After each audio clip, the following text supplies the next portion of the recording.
বিজয়ী সৈনিকরা ইমাম মেহেদির সৈনিক, এই বিষয়ে আপনার মতামত কি? আল্লাহু আ'লাম, আল্লাহ ভালো জানেন। এই বিষয়ে আমি মত প্রকাশ করব না। তবে জেনে রেখে দেন, বিগত কয়েক দশক ধরে যে মসজিদে, দামাস্কের মসজিদে যেখানে ঈসা নবীকে নামানো হবে, সেখানে বাশার আল আসাদ সরকার নামাজ হতে দেয়নি। গত 3 দিন আগে সেখানে আজান দেওয়া হয়েছে এবং নামাজ হয়েছে। জোরে বলুন সুবহানাল্লাহ। ওই মসজিদের ইমাম হবেন ইমাম মেহেদী, এবং ওখানে আসরের নামাজে দামাস্কের মসজিদে আল্লাহ তাআলা নামাবেন হযরতে ঈসা মসিহকে। কিন্তু তার আগে দাজ্জালের আবির্ভাব ঘটে যাবে। দাজ্জালের আবির্ভাব তার আগে ঘটে যাবে, পৃথিবীতে প্রকাশ হয়ে যাবে দাজ্জাল।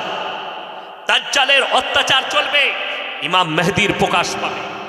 ইমাম মেহেদী যুদ্ধ করবে, আধুনিক অস্ত্র দিয়ে যুদ্ধ চলবে। আর সেই যুদ্ধের মধ্যেখানেই আল্লাহ তাআলা দাজ্জালকে পরাজিত করার জন্য, হত্যা করার জন্য হযরতে ঈসা মসিহকে আসরের নামাজে ওই দামাস্কের মসজিদেই নামাবেন, ওই মসজিদে। জোরে বলুন সুবহানাল্লাহ। কিয়ামতের আলামতের একটা প্রকাশ।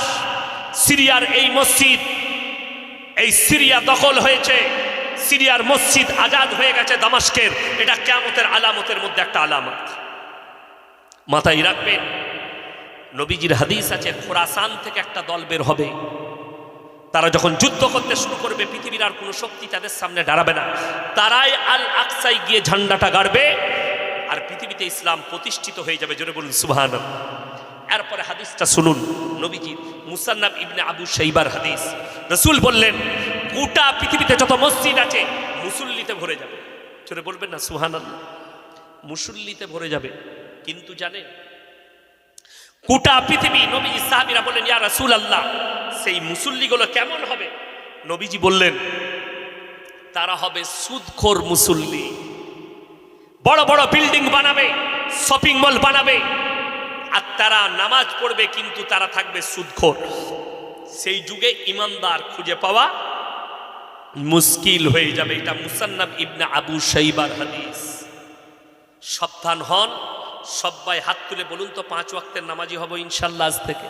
হাত তুলেন, সকলে হাত তুলেন, জোরে বলুন ইনশাল্লাহ। ইন্দোনেশিয়া, মালয়েশিয়া, মিশর, কুয়েত, কাতার, লেবানন, দুবাই, যতগুলো মুসলিম কান্ট্রি আছে, তাদের যুবতী বিটি ছেলেরা না হজ করা পর্যন্ত বিয়ে হয় না। আগে হজ করে, তারপরে তাদের বিয়ে। মানে ইসলামিক আদর্শের মধ্যে আসতে হবে, তারপরে বিয়ে হয়। 15 লাখ কমপক্ষে যুবতী বিটি ছেলে থাকে হাজি বিবি। বড় কষ্ট লাগে। পৃথিবীর ইতিহাসে কোনো মিডিয়াওয়ালা, কোনো মানুষ একটা যদি বার করতে পারে হজের ময়দানে একটা যুবতী বিটি ছেলে ধর্ষিতা হয়েছে, আমি ইয়াসিন জীবনে আর সমাজের বুকে বক্তব্যই দেব, চ্যালেঞ্জ। তার কারণ কি? মক্কায় যদি কোনো মেয়ের গায়ে টাচ করেন, আপনার মুন্ডু ছেদ করে দেওয়া হবে। কোরআনের আইন। কেউ যদি ধর্ষণ করে, মুন্ডু ছেদ করে দাও, তা না হলে অর্ধেকটা পুঁতে খেপা কুকুর লাগিয়ে দাও। কোনো অবিবাহিত আর অবিবাহিত ছেলে আর অবিবাহিতা মেয়ে, তারা যদি পরকীয়ায় লিপ্ত হয়, তাদেরকে 100টা কুড়া মারো দাঁড় করিয়ে, আর ইস্তেগফার করাও। ইসলামী শরীয়ত ধর্ষণ খুঁজে পাবেন না। ভারতে যদি 10টা ধর্ষণকারী মুন্ডু ছেদ করা হয় রাস্তায় দাঁড় করিয়ে, দ্বিতীয় আর আরজি কর দেখতে হবে না। কিন্তু বড় দুঃখের বিষয়, আমাদের দেশে যে ধর্ষণ করে তাকে বাঁচাবার লেগে উকিলও পাওয়া যায়। ঠিক বললাম না ভুল বললাম? এবং সেই উকিল যদি জবরদস্ত হয়, সে বাঁচিয়ে দেয় একটা ধর্ষণকারীকে। জেনে রেখে দিবেন যারা কোর্টের উকিল আছে, আমি মুসলিম ভাইদিকে বলছি, কেউ যদি জেনে শুনে যদি কেউকে মিথ্যা অপবাদ দেয় এবং তাকে বাঁচিয়ে দেয়, যদি কেউ ধর্ষণ করে, কেউ মার্ডার করে, আর তাকে পয়সার জন্য যদি সত্যিকারই সে মার্ডারার হয়ে থাকে আর তাকে বাঁচিয়ে দেয়, কিয়ামতের দিনে এই উকিল আল্লাহর কাছে কঠিন পাকড়াও হবে। এটা মাথায় রাখবে। দুঃখ লাগে কি বলুন তো, একটা ড্রেন নিয়ে ঝগড়া হচ্ছে, কার? দুটো পরিবারের। যদি বলা হয় এক কাজ করো, ড্রেনটা তোমার 3 ইঞ্চি আমার 3 ইঞ্চি দিয়ে 6 ইঞ্চির ওপরে ড্রেনটা করো, ঝামেলা মিটে গেল? মিলল না। এই ঝামেলা কোর্টে গেলে, আমাদের দেশ কোর্ট এত সুন্দর, একটা ড্রেন বানাতে গেলে 15 বছর কেস চলে। কথা বলেন না? অথচ দুজনার মধ্যে মহব্বত থাকলে ড্রেন এমনি হয়ে যায়, ঝামেলা লাগে না। তার মানে জানতে হবে যে দেশে একটা ড্রেন কেস, একটা মেয়ে অত্যাচারিত, তাকে 10 বছর কেসে ঝুলিয়ে রেখেছে, তার ফাইসালা করতে পারেন টাকার জন্যে। বড় কষ্ট লাগে। সেই মেয়েটা 10 বছর ডিভোর্স কেস নিয়ে, একটা হিন্দু হোক মুসলিম হোক, কোর্টে ঝুলে আছে, না তাকে বিয়ে করতে দিচ্ছে, না তার পরিবার করতে দিচ্ছে, তাকে কেসে ঝুলিয়ে রেখে দিয়েছে। ওই জন্য ইসলামী শরীয়তে আছে, সরকার বললে তালাক প্রথা তুলে দাও। যদি তোমার সঙ্গে কোনো মেয়ে স্বামীর মনোমিলন না হয়, তোমরা ডিভোর্স নাও, 3 মাস 10 দিন ইদ্যত পালন করো, তোমার যদি মনে হয় অন্য স্বামী গ্রহণ করে নাও। আমাদের দেশে কেস চলছে, একটা ছেলের আর মেয়ের ডিভোর্স কেস। ছেলে বিয়ে করে ঘর করছে, কিন্তু মেয়ে বিয়ে করতে পাবে না। ঠিক বললাম না ভুল বললাম? ভালো করে খোঁজলেন। মেয়ে যেদিনে বিয়ে করবে সেদিনে কেস ডিসমিস, কিন্তু একটা ছেলে সে বিয়ে করে বিন্দাস ঘর করছে। এইটা হচ্ছে দেশের আইন। আমার ভাই, নারী হোক কিংবা পুরুষ হোক, জজ হোক কিংবা ম্যাজিস্ট্রেট হোক, যদি ন্যায় বিচার না করতে পারে, আল্লাহর কাঠগোলায় সব জজকে, উকিলকে, ম্যাজিস্ট্রেটকে আল্লাহ দাঁড় করাবেন, রাজা বাদশাকে দাঁড় করাবেন, নেতা মন্ত্রীকে দাঁড় করাবেন। আমাকে যদি এলাকায় কেউ বিচারের জন্য ডাকে, কিসের বিচার বললে ডিভোর্সের বিচার, আমি যাই না। যদি বলে মিল করাবার বিচার হবে, তাহলে আমি আছি। স্বামী স্ত্রী ঝগড়া মিল করিয়ে দিতে হবে, তাহলে আমি আছি। যদি বলে ছাড় করাতে হবে, আমি সেই বিচারে যাই না। কেন? সংসার ভাঙাতেই আসি, আমি নাই, সংসার জুড়াতে আছি। এটা ইসলাম। কেউ যদি একটা সংসারকে দ্বন্দ্ব লাগিয়ে ভেঙে দেয়, একটা মসজিদ ভাঙার সমান পাপ। মাথায় রাখবে, সবসময় জুড়ার চেষ্টা করবে। আমার কাছে একটা বিচার এলো, কি ফাইসালা হবে কিসে? দুটো পরিবার বলছে, মেয়ের বাপ বলছে আমি ভাত খাওয়াবো না, ছেলের বাপ বলছে আমি ডিভোর্স নেব। আমি বললাম সর্বপ্রথম আমি বিচারে বসতে পারি, কিন্তু ছেলে আর মেয়েকে আমার কামড়াই লাগবে। ছেলে আর মেয়ে আমার কামড়াই এলো, দরজা বন্ধ করে দিলাম। আমি বললাম বুকে হাত দিয়ে বলো যে তুমি একে মহব্বত করো না, তুমি বুকে হাত দিয়ে বলো একে ভালোবাসো না। দুজনাই একে অপরকে জড়িয়ে কাঁদতে লাগলো। মেয়ে বলছে হুজুর আমার মা বাপ বলছে জোর জবরদস্তি ডিভোর্স নিয়ে নে। ছেলে বলছে হুজুর আমার বাপ নিজের স্বার্থের জন্য আমাকে ডিভোর্স নেওয়া করাচ্ছে। আমি দুটো পরিবারকে ডেকে বললাম তোমাদের দুটো পরিবারকে জুতো মারা দরকার। তোমরা যদি হয় এদের দুজনকে আলাদা করে দাও সমাজ থেকে। এরা স্বামী স্ত্রী থাকবে, যদি তোমাদের পছন্দ না হয় তোমার বৌমাকে, তোমার যদি জামাইকে পছন্দ না হয় মেয়েকে ছেড়ে দাও। এরা ইনকাম করবে, ডাল ভাত জুটবে, সুখে থাকবে, খাবে। কিন্তু যদি এদিকে ডিভোর্স দিবার কথা বলো, তোমাদের দুটো পরিবারকে জুতো মেরে মুখ ভেঙে দেব। এরা স্বামী স্ত্রী মিল রাখতে চায়, অথচ তোমরা এদের সংসার ভেঙে দিতে চাও। এইভাবে কত পরিবার ধ্বংস হচ্ছে আসছে। মাশাআল্লাহ। আমার ভাই সবাইকে অনুরোধ করে যাচ্ছি, আপনার কাছে ইসলামিক কোনো বিপদ এলে আলেমের শরণাপন্ন হবেন। জোরে বলুন ইনশাআল্লাহ। আলেমের আপনার পারিবারিক দ্বন্দ্ব আপনি আগে মিটাতে ক্লাবে যাবেন না, আপনি মিলাতে পার্টিতে যাবেন না। সর্বপ্রথম কোনো এলাকার বড় আলেমের দ্বারস্থ হবেন। আমার পারিবারিক এটা দ্বন্দ্ব আছে, আপনি একটু ইসলামী তরিকা দিয়ে মিটিয়ে দেন। আমি বলছি মিটে যাবে। একটু আমার পরিবারকে বুঝিয়ে দেন, আমার স্ত্রীকে বুঝিয়ে দেন, মিটে যাবে। জেনে রেখে দিবেন। কেন? একটা আলেম কখনো সংসার ভাঙতে চাইবে না, একটা ইমাম কখনো সংসার ভাঙতে চাইবে না। একটা আলেম সে জানে হাদিস আর কোরআনের দ্বারা একটা সংসার ভাঙা কত বড় পাপ। আপনি জানেন না কতগুলো ছেলের জিন্দেগি পরিবার নষ্ট হয় জানেন? সব থেকে বড় জিনিস একটা বাচ্চা, ছেলে আর মেয়ে নিজের স্বার্থের জন্য ডিভোর্স নিয়ে নিল, মধ্যেখানে এই ছেলেটা পানির মতো ভেসে গেল। না এ বাবা পেল না মা পেল, মা অন্য বিয়ে করে পরিবার করে নিল, ছেলে অন্য বিয়ে করে সে নিজের পরিবার চালাচ্ছে। মধ্যেখানে ছেলেটা মামার কাছে নানার কাছে ছিনানোতে মানুষ হচ্ছে। এর জীবনের কষ্টটা এই দুটো মা বাপ জীবনে এই দাম্পত্য জীবন সুখী হতে পারে। লেখেলেন আমার ভাই। ওই জন্য অনুরোধ করে যাচ্ছি, ম্যানেজ করতে শিখুন। আমাদের সমাজের লোক ম্যানেজ করতে জানে না। ফট করে স্ত্রীর সঙ্গে ঝগড়া হলো, আপনি ফট করে বললেন 3 তালাক দিয়ে দিলাম, যা বুঝে। কে বলল তোমাকে তালাক দিতে? তালাকের পদ্ধতি তুমি আলেমের কাছে জেনেছো? তোমার স্ত্রী যদি খারাপ কাজেও লিপ্ত হয়, তুমি ফট করে তালাক দিতে যেও না। ইসলামের সুযোগ আছে, সুবিধা আছে। আপনি গিয়ে আগে চেষ্টা করুন ওটাকে ম্যানেজ করা। আমার ভাই, এরপরে আমার ভাই আসছে, বড় ভাই আব্দুল্লাহিল মারুফ সাহেব, উনি কথা রাখবেন। আমি এতক্ষণ কথা রাখলাম কোরআন আর হাদিস থেকে, তারবিয়ত নিয়ে আসুন। প্রত্যেকটা ভাইকে বলছি, বাংলা মানে কোরআন পাওয়া যাচ্ছে না যায়নি? বাবা কথা বলেন, যাচ্ছে না যায়নি? আপনি একটা বাংলা মানে কোরআন বাড়িতে নিয়ে এসে রাখুন। আপনাকে কোনো মৌলবি ধোকা দিতে পারবে না, কেউ আপনাকে ধোকায় ফেলাতে পারবে না। বাংলা বুখারী শরীফ নিয়ে এসে রাখুন, বড় বড় আলেমদের লেখা বই নিয়ে এসে রাখুন। আপনাকে কেউ ধোকায় ফেলাতে পারবে না, আপনি ধোকায় পড়বেন না। আপনি ইসলামটাকে বাড়িতে বুঝুন, কোনটা হারাম কোনটা হালাল আপনার পরিবার বুঝুক। আজকে বড় কষ্ট লাগে, একটা কোরআনের দাম মাত্র 500 টাকা, আপনি কিনতে পারেন না। অথচ একটা মোবাইলের দাম 16,000, আপনি গ্রুপ লোন নিয়েও কিনছেন, বন্ধন লোন নিয়েও কিনছেন। এক তো হারাম, তার উপর আবার হারাম টাকা।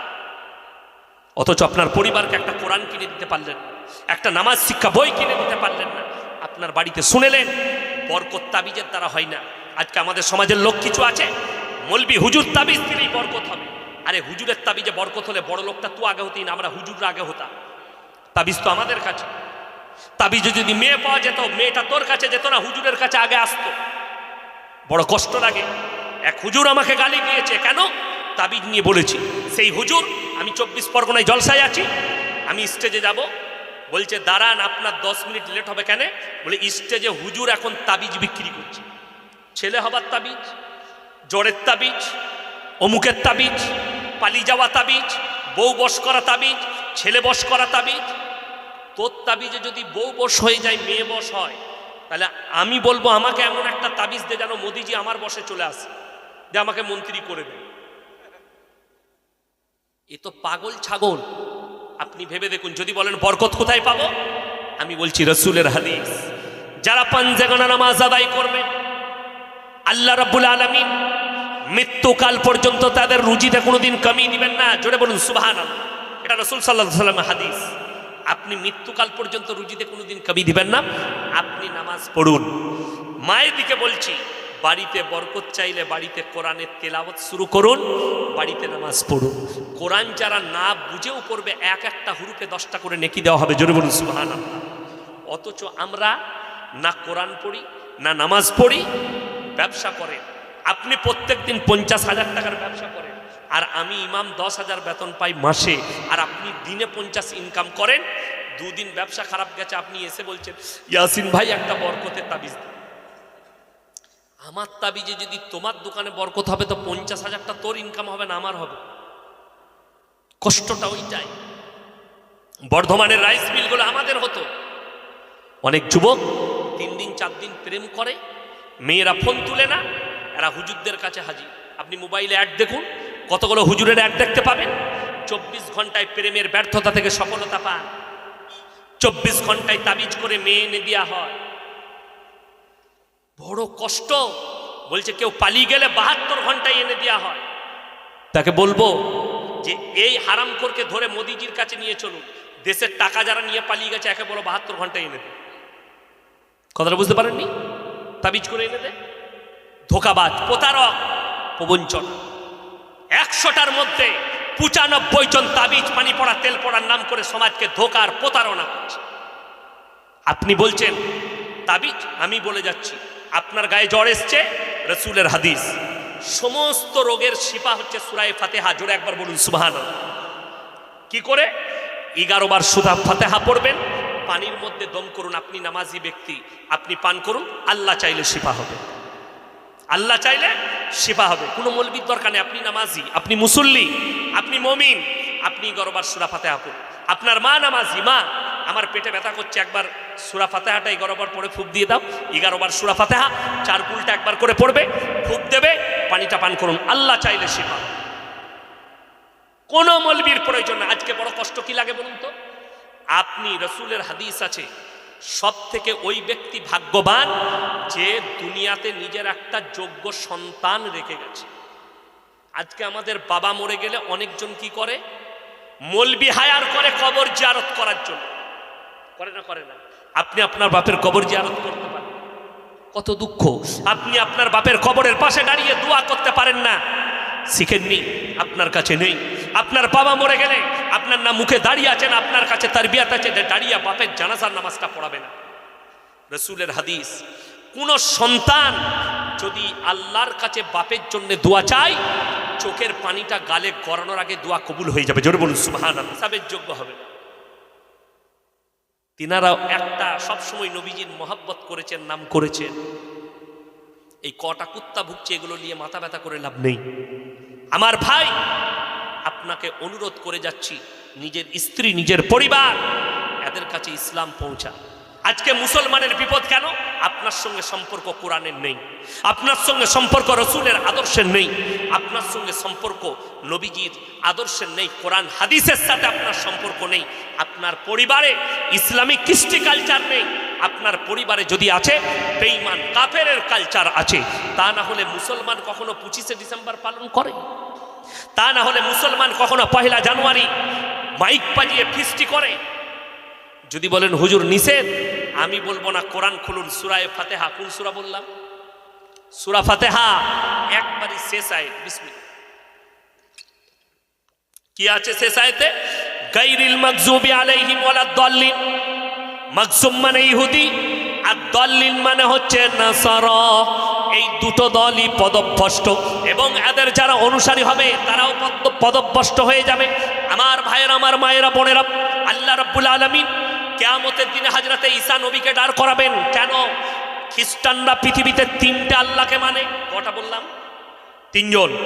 এক হচ্ছে আল্লাহকে সৃষ্টিকর্তা বিশ্বাস করে, দ্বিতীয় নম্বর হচ্ছে ঈসা নবীর মা মারিয়াম, তৃতীয় নম্বর হচ্ছে ঈসা নবী। তারা দেখবেন দুটো মূর্তি রেখেছে গির্জায়। কটা বললাম? দুটো। এক হচ্ছে ঈসা নবী, 2 হচ্ছে তার মা মারিয়ামের। এই খ্রিস্টানরা আহলে কিতাব ছিল কতদিন? যতদিন পর্যন্ত তারা ঈসা নবীকে নবী বলে মেনেছে। যেদিনই বলেছে ঈসা আল্লাহর বেটা, সেই দিনই আহলে কিতাব থেকে বেরিয়ে গেছে।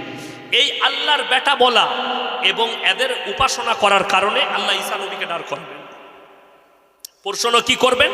কোরআন, ইজ ক্বালাল্লাহু ইয়া ঈসা ইবনা মারইয়াম আনতা কুলতা লিন-নাসি ইত্তাখিদুনি ওয়া উম্মিয়া ইলাহাইনি মিন দুনিল্লাহ। হে ঈসা, তুমি কি বলেছিলে তোমার কওমকে আল্লাহ ছাড়া আমি আর আমার মা আরো দুটো আল্লাহ? ঈসা নবী বলবেন, ক্বালা সুবহানাক। যে কথা বলার আমার হক নেই, অধিকার নেই, সে কথা আমি কেমন করে বলতে পারি? আল্লাহ আমি যদি বলে থাকতাম ইন্নাকা আনতা আল্লামুল গুয়ুব, যে কথা বলার আমার হক নেই, অধিকার নেই, সে কথা আমি কেমন করে বলতে পারি? আর আমি যদি বলে থাকতাম আপনি সবই জানতেন। আল্লাহ গায়েবের খবর জানেন না? জানেন না? জানেন। আল্লাহ তাআলা উত্তর দিবেন, হে আমার ঈসা, আমি এই নেমো হারাম দিকে বিশ্বাস স্থাপনের জন্য তোমাকে দাঁড় করিয়েছি, আমি আল্লাহ সব জানি। এরপরে তাদেরকে জাহান্নামের রাস্তা দেখানো হবে, আর তাদেরকে জিজ্ঞেস করা হবে, দুনিয়াতে তোমরা যাদের উপাসনা করেছিলে আজকে কেন তারা তোমাদের উপকারে আসছে না? আমার মুসলমান ভাই, যে মুসলিম, যে পরিবারের হোক, তাতে যে খানদানের হোক, কেউ যদি 25শে ডিসেম্বর পালন করে, সে যদি 1 জানুয়ারি পালন করে, সেই ছেলে, সেই মানুষ হচ্ছে পদভ্রষ্ট। চ্যালেঞ্জ, পদভ্রষ্ট। এটা কোরআন। আপনি পালন করবেন না। আজকে জানেন ঠান্ডা মাথায় কিভাবে আমাদের সমাজকে জিনায় লিপ্ত করিয়েছে ইহুদি নাসারারা। ভারতবর্ষে যদি কোনো ব্যক্তি দেখায় এই পরবগুলো ভারতের ছিল, আমাদের সমাজ আজকে শুনেলেন ঠান্ডা মাথায় জিনা কাকে বলে। পাকিস্তানের একজন বড় স্কলার আছে, তার নাম হচ্ছে মুফতি তাকি উসমানী, পৃথিবীর শ্রেষ্ঠ মুফতি। একমাত্র আলেমরা, বড় বড় আলেমরা তিনাকে ছিলেন। তিনি 1 মাস 1.5 মাস আগে একটা বক্তব্য দিয়েছেন, মারাত্মক। পৃথিবীর মানুষের জন্য মেসেজ দিয়েছেন, কিয়ামত সে পহলে पूरे आलम में, दुनिया में हराम औलादों से भर जाएंगे। পুরো দুনিয়াটা, আলমটা হারাম আওলাদে ভরে যাবে। তার কয়েকটা ব্যাখ্যা বিশ্লেষণ আমি করে দিই। ইহুদি নাসারারা আমাদের কাছে, খ্রিস্টানরা একটা পরব এনেছে, তারা নাম দিয়েছে 14ই ফেব্রুয়ারি ভ্যালেন্টাইন ডে। এটা কোনো হিন্দুদের প্রথা নয়, ভারতবর্ষের সংস্কৃতি নয়, মুসলমানদের সংস্কৃতি নয়, আমাদের আদর্শ নয়, আর এই ভারতের কোনো ধর্মের মানুষের নয়, এটা খ্রিস্টান ইহুদিদের আদর্শ। তারা নাম রেখেছে ভ্যালেন্টাইন ডে 14ই ফেব্রুয়ারি, কাজ হচ্ছে জিনা করা। তারা নাম রেখেছে রোজ ডে, কাজ হচ্ছে জিনা করা। তারা নাম রেখেছে চকলেট ডে, কাজ হচ্ছে জিনা করা। তারা নাম রেখেছে কিস ডে, কাজ হচ্ছে জিনা করা। এগুলো সব এক একটা জিনা। আপনাদের কি মনে হচ্ছে পতিতালয়গুলোই জিনা বেশি হয়? বর্তমান যুগে সব থেকে বড় জিনা করার আড্ডাখানা হচ্ছে পার্কগুলো। গোটা ভারতে যতগুলো পার্ক আছে, এই পার্কগুলো হাজার হাজার যুবক যুবতী প্রত্যেক দিন জিনায় লিপ্ত হচ্ছে। আমাদের সমাজের লোক জিনাই জানে না, এরা মনে করছে খালি শারীরিক মিলনটার নাম জিনা। না, শারীরিক মিলনটাই জিনা নয়। হাতের জিনা, মুখের জিনা, চোখের জিনা, কানের জিনা, নফসের জিনা, শারীরিক জিনা, মুখের জিনা। কোরআন খুলেন, যারা এই সমস্ত দ্বারা পাপ করে, হাতের দ্বারা, মুখের দ্বারা, চোখের দ্বারা, কানের দ্বারা, আল্লাহ রাব্বুল আলামিন সূরা ইয়াসিন, কোন সূরা বললাম? সূরা ইয়াসিন, কিয়ামতের দিনে এই পাপীদিকে দাঁড় করাবেন। আর আল্লাহ কোরআনে এলান করলেন, আমি আল্লাহ কি করব শোনো, আল-ইয়াউমা নাখতিমু আলা আফওয়াহিহিম ওয়া তুকাল্লিমুনা আইদিহিম ওয়া তাশহাদু আরজুলুহুম বিমা কানু ইয়াকসিবুন। আমি এদের জবানগুলো সিলাই করে দেব, এদের হাত কথা বলবে, এদের চোখ কথা বলবে, এদের কান কথা বলবে। আমি এদের অঙ্গ প্রত্যঙ্গকে কথা বলার যোগ্যতা দান করব। কিয়ামতের দিনে এদের শরীররা, এদের অঙ্গরা সাক্ষী প্রদান করবে। আপনার অঙ্গরা সাক্ষী দিবে আল্লাহর কাছে, আপনি হাতের দ্বারা একটা নারীকে স্পর্শ করেছেন, পর নারীকে। ওই জন্যই তো ইসলামে মেলা হারাম। ইসলামে কি হারাম বললাম? মেলা হারাম। বুঝে না। এই যেমন এখন জলসাই ফ্যাশন এসছে যে বক্তাদের একটা ছবি দেব, আমাদের ছবি দেয়, এটা নিষেধ। এই ছবি যারা দিয়েছেন এটাকে পুড়িয়ে দিবেন পোস্টারটাকে, নাহলে আমি তাদেরকে দায়ী করে গেলাম। যদি এটা থেকে যায়, কিয়ামতের দিন আপনার আল্লাহর কাছে হিসেব দিবেন, আমি নয়। এটা মাথায় রাখবেন। ছবি চুলা যাবে না, জায়েজ নেই বিনা কারণে। আপনি আমার নাম লিখে দিলেন, এটাই যথেষ্ট। কথাটা বুঝতে পারেননি? নাম লিখে দিলেন, এটাই যথেষ্ট। ফটো দেবার কি প্রয়োজন আছে? মেলা ইসলাম এই জন্য হারাম। নারী পুরুষ পর নারী আর পর পুরুষ যদি এক কাছে হয়, তৃতীয় নম্বর যে লোকটা হাজিরি দেয় তার নাম হচ্ছে শয়তান। তার নাম কি বললাম? শয়তান। আর কোরআনে আছে সূরা ইউসুফ প্রথম পৃষ্ঠা, ইন্না শাইতানা লিল ইনসানি আদুউম মুবিন। শয়তান হচ্ছে মানুষের প্রকাশ্য দুশমন। শয়তান কি দুশমন বললাম? প্রকাশ্য। একটা মেলা হচ্ছে, জলসায় মেলা বসিয়েছেন, নারী পুরুষ একসাথে ঘুরছে, ছেলে মেয়ে একসাথে। শয়তান ছেলেদিকে উস্কানি দিল, কেউ নেই, হাত মেরে দিয়ে ভিড়ের মধ্যেখানে কোমরে মেরে দিয়ে পালিয়ে গেল। হয় না? হয় না? হ্যাঁ। আর সেই মেয়ে যদি হাসে তো হাসি তো ফাঁসি, শেষ, জিনায় লিপ্ত হয়ে গেল। এই জলসায় দোয়া করাবেন। আমার আগের বক্তা দোয়া করলেন, আমার পরের বক্তা আমার বড় ভাইজান আব্দুল্লাহিল মারুফ সাহেব দোয়া করবেন। আমি বলে যাচ্ছি, মেলা বসানোর কারণে এই দোয়া আল্লাহর কাছে কবুল হবে না। মাথায় রাখবেন। আমার মতো মৌলবীকে দাওয়াত দিবেন না। আমি তো ঘুরে পালিয়ে যাই মেলা দেখলে, আমি তো দেখতে পাই না এইদিকে দোকানগুলো বসেছিল, তাহলে আমি ঘুরিয়ে পালিয়ে যেতাম। থাকি না, ভালো লাগে না, মেজাজ হারাই। বিশ্বাস করুন, কালকে যেখানে জলসাই ছিলাম মুর্শিদাবাদে, একটা দোকান বসেনি। আমি রাত্রি 10টায় ছাপলাম, বিশ্বাস করুন তখনও 3000 লোক বসে আছে। মাগরিবের পরে 10,000 শ্রোতা। বড় কষ্ট লাগে, দুঃখ লাগে। মানুষ দিনের কথা শুনবে, সেখানে পাপ হবে। একটা জলসা করাবেন, আগামীতে বসতে দিবেন না দোকান। জোরে বলুন ইনশাল্লাহ। আমি কমিটির ছেলেদিকে বলছি, যদি জলসা শোনাতে চান মেলা দিবেন না, আর যদি বলেন হারাম কাজ করব, শুধু জলসা বাদ দিয়ে মেলাই বসাবেন। এটা ইসলাম, এটা শরীয়ত শোনাচ্ছি আপনাদেরকে। নবীজির হাদিস, যার নামাজ নাই তার মধ্যে ইসলাম নেই। নবীজি সাল্লাল্লাহু আলাইহি সাল্লামের হাদিস, যার মধ্যে নামাজ নেই তার মধ্যে ইসলাম নেই। অনেকজন মনে মনে করবেন এর দলিল একটা কোরআন থেকে দেন, নেবেন কোরআনের দলিল শুনেলেন। আমাদের সমাজে অনেক লোক আছে, তারা নামাজ পড়ে না, রোজা রাখে না, কিন্তু চায়ের দোকানে কি বলে, নামাজ না পড়তে পারি, রোজা না রাখতে পারি, আমার মতো ভালো লোক নেই। এরকম মাল আছে না? নাই? গাদা আছে। তারা কান খুলে শুনবেন। কিয়ামতের দিনে একটা দল জাহান্নামের দিকে যাবে, একটা জান্নাতের দিকে। কোরআন শুনেলেন। জান্নাতীরা তাদেরকে দাঁড় করাবে, কি বলে? ফি জান্নাতি ইয়াতাসাআলুনা আনিল মুজরিমিনা মা সালাকাকুম ফি সাকার। দাঁড়িয়ে যাও, দাঁড়িয়ে যাও, হে জাহান্নামী ভাইরা, তোমরা তো বলতে পাড়ায় আমরা ভালো লোক, তোমরা চায়ের দোকানে বলতে আমরা ভালো লোক, আজকে কেন জাহান্নামে যাচ্ছ? তাদের এক নম্বর উত্তর হবে ক্বালু লাম নাকু মিনাল মুসাল্লিন, আমরা নামাজি মুসল্লিদের মধ্যে ছিলাম না। এটা এক নম্বর, আমরা নামাজি ছিলাম না, মুসল্লি ছিলাম না, আল্লাহ তাই আমাদেরকে জাহান্নামের রাস্তায় পাঠিয়েছে। ওয়ালাম নাকু নুতিমুল মিসকিন, এবং আমরা গরিব মিসকিনকে খানা খাওয়াইতাম না, তাই আল্লাহ আমাদেরকে জাহান্নামে পাঠিয়েছে। একটা কথা শুনে যান, যারা এখানে আছেন, আল্লাহ যাদেরকে পয়সা দিয়েছে, আমরা দুবেলা যারা খেতে পাচ্ছি, 2 টাকা আছে আপনার কাছে, 1 টাকা যদি কোনো গরিবকে দিতে পারেন, কোনো ভিক্ষুককে দিতে পারেন, আল্লাহ শুকর আদায় করে বলবেন, আল্লাহ তুমি আমাকে দেনেওয়ালা করেছো, আমাকে চাহনেওয়ালা করোনি। কথা বুঝতে পেরেছেন? রাস্তায় দেখেন না কে, আপনি দেন, দেখেন না কে। সেদিন আমি আপনার এই হুগলি ডিস্ট্রিক্টে আসছিলাম, পান্ডুয়ার কাছাকাছি এক জায়গায় জলসা ছিল, তো মেমারি রেল গেটে আমার গাড়িটা দাঁড়িয়েছে জ্যামে, একটা বাচ্চা ছেলে কয়েত বেল নিয়ে এসছে। কয়েত বেল জানেন তো?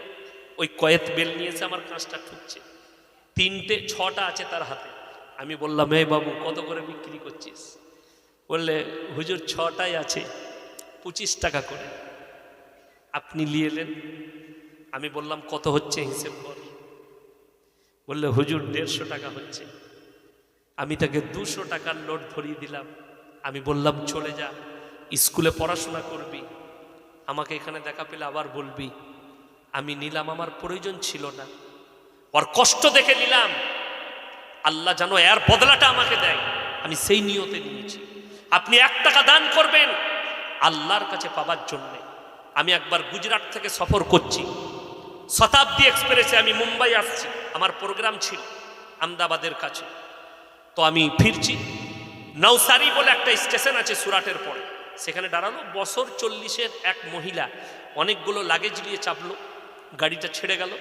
তো 4-5টা অমুসলিম ভাই বসে আছে, ইয়ং ছেলে, তাদেরকে বলছে, ভাই মেরা সামান থোড়া বাংকার মে উঠা দো। তারা কানে হেডফোন লাগিয়ে মজা করছে। আমি বললাম, বহনজি मैं উঠা দো?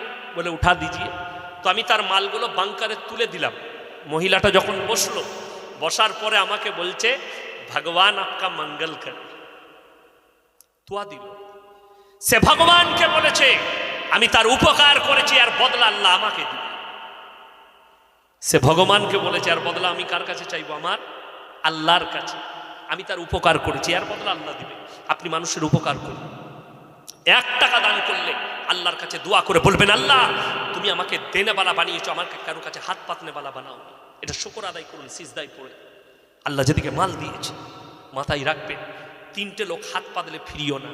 1 নম্বর, ওয়া আতিদাল কুরবা, কাছের গরিব, ওয়াল ইয়াতামা ওয়াল মাসাকিন, এতিম আর মিসকিন, ওয়াবনাস সাবিলি ওয়ালা তুবাদ্দির তাবদীরা। আর মুসাফির যদি হাত পাতে তাদের কাছে, তাদের হাতকে ফিরিও না। এই 3জন যদি হাত পাতে তাদের হাতকে জীবনে ফিরিও না। 2 টাকা হলেও দিয়ে দেন, 5 টাকা হলেও আল্লাহ যেমন যোগ্যতা আছে দিয়ে দেন। ওই জন্য আমার ভাই, তারা বলবে আমরা এতিম আর মিসকিনকে খানা খাওয়াইতাম না, গরিবকে দেখতাম না, আল্লাহ তাই আমাদেরকে জাহান্নামে পাঠিয়েছে। ওয়া কুন্না নাকুদু মাল খাইদিন, এটা মারাত্মক প্যাথেটিক। তারা বলবে আমরা দাড়ি টুপি নামাজি মুসল্লিদের মজাক উড়াতাম, তাই আল্লাহ আমাদেরকে জাহান্নামে পাঠিয়েছে। ওই জন্য দাড়ি টুপি নামাজি মুসল্লি আলেম উলামা এদের মজাককে উড়াবেন না। নামাজ পড়তে পারেন না, কাঁদবেন, আল্লাহ আমাকে নামাজি বানাও, আমাকে মুসল্লি বানাও।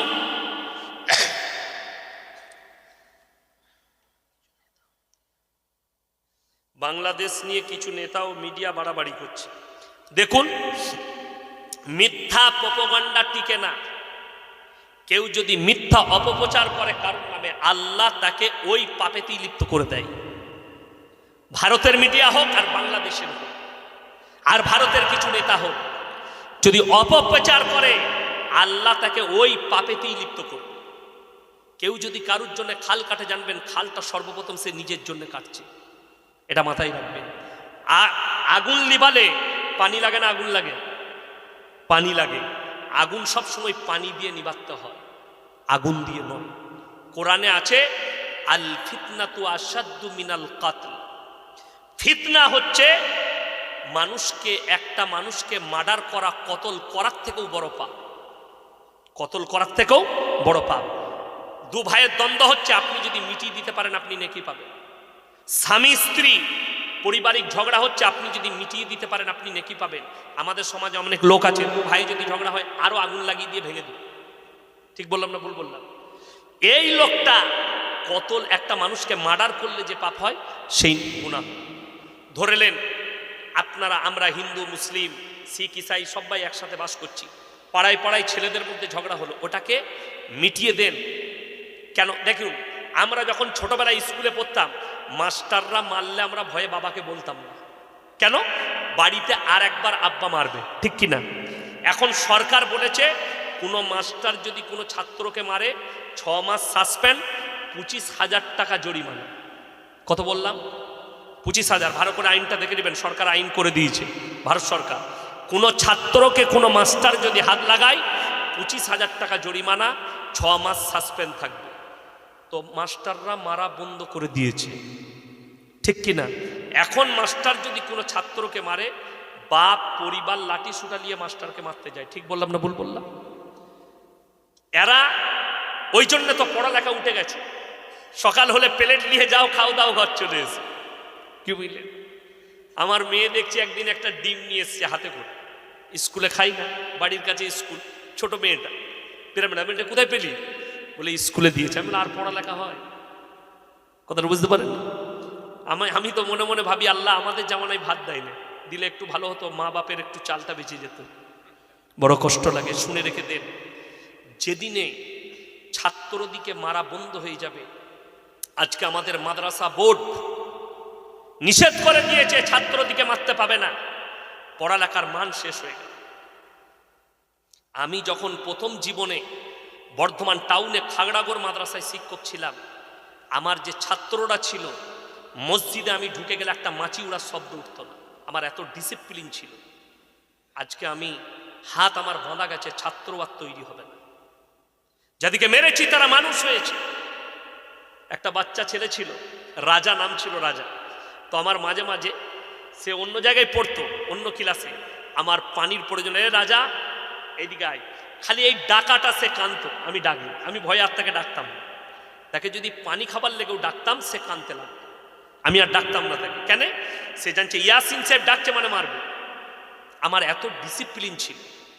কোনো ছেলে ছাত্র মানুষের সঙ্গে চায়ের দোকানে বসে চা খেতে পেত, তার পিঠটা ফাটিয়ে দিতাম। তোমার চা খাবার জায়গা বড় মানুষদের সাথে নয়, মাদ্রাসার ভেতরে থাকবে। ডিসিপ্লিন। আজও আমার খাগড়াগড়ে অনেক মানুষ বলে, হুজুর আপনি ছিলেন মাদ্রাসায়, ডিসিপ্লিন ছিল। আমি বলি, আজকে আমি আমার মাদ্রাসাতেও আমার হাত বাঁধা, ছাত্র তৈরি করতে পারি না। কেন?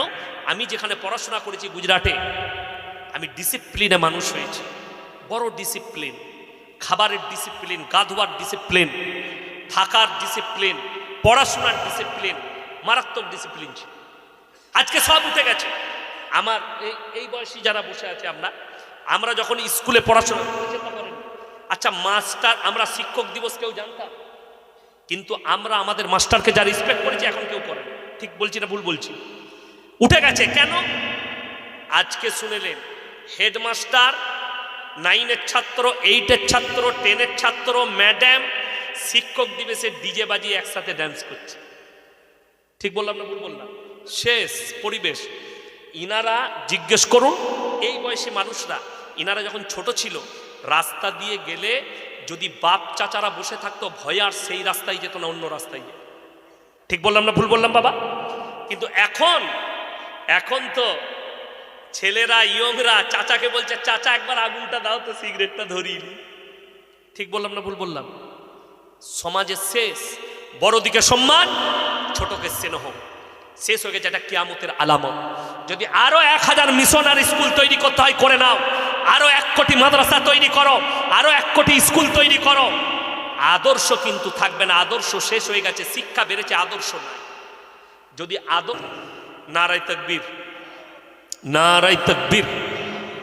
আল্লাহ তাআলা আমাদের সকলকে কবুল করুক, আজকের রাত্রিকে কবুল করুক, আজকের জলসাকে আল্লাহ কবুল করে লেখ।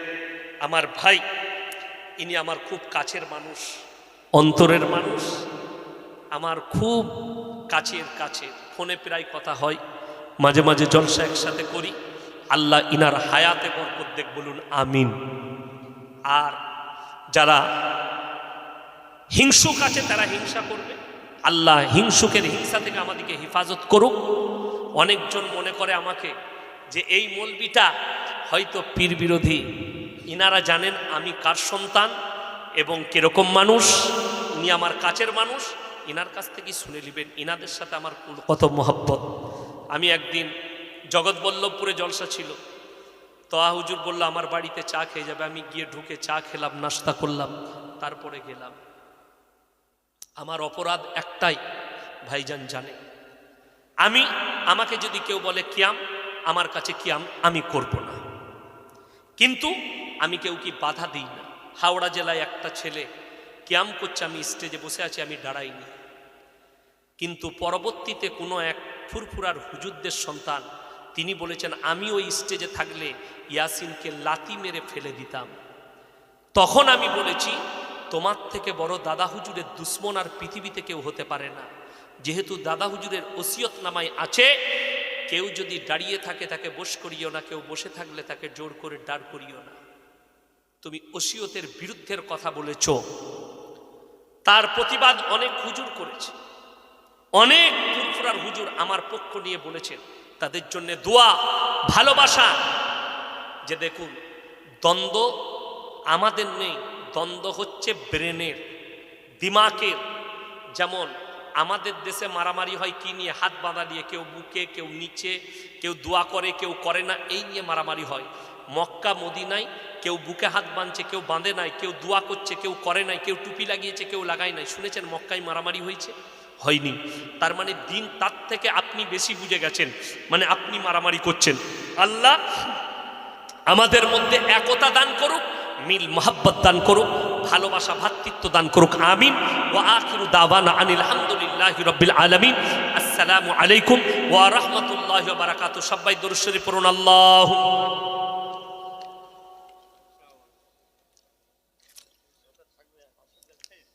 মাইক ম্যান কোথায় আছো? মাইকটা নিয়ে আসো।